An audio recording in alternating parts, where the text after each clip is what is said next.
Hey there, it's ATU Tech here again, and in this quick tutorial, I'm going to show you how to change the language for YouTube captions.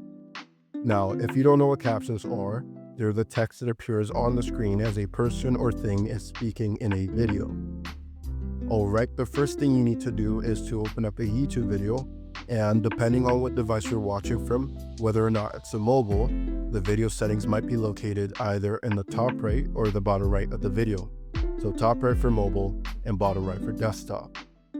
Currently I'm watching this on an iPhone 13, so mine is the top right. Next, you're going to want to tap on the CC icon, and this enables closed captions for the video in general. The language in which the captions are rendered is the original language in which the content was recorded. So to change this, you're going to tap on the settings icon, so the gear icon right beside the CC, and this brings up additional video settings. The third option says captions, and mine says English auto generated, so you're going to want to tap there and then tap on auto translate.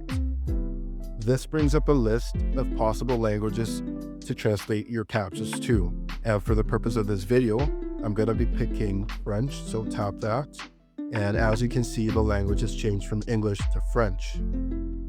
Now before we go on, I have one more thing which might be useful to some of you regarding caption translations, but if this video has been helpful so far, do leave a like, comment, and consider subscribing. This really helps the algorithm and it pushes the video out so more people who have the same question can find help. Okay, thank you for staying up to this point. And the final thing I'd like for you to note is that the list of possible language translations varies from video to video, and this is determined not by video creators, but by YouTube itself. Okay, that's all for now. Thank you so much for watching, and I will see you in the next one.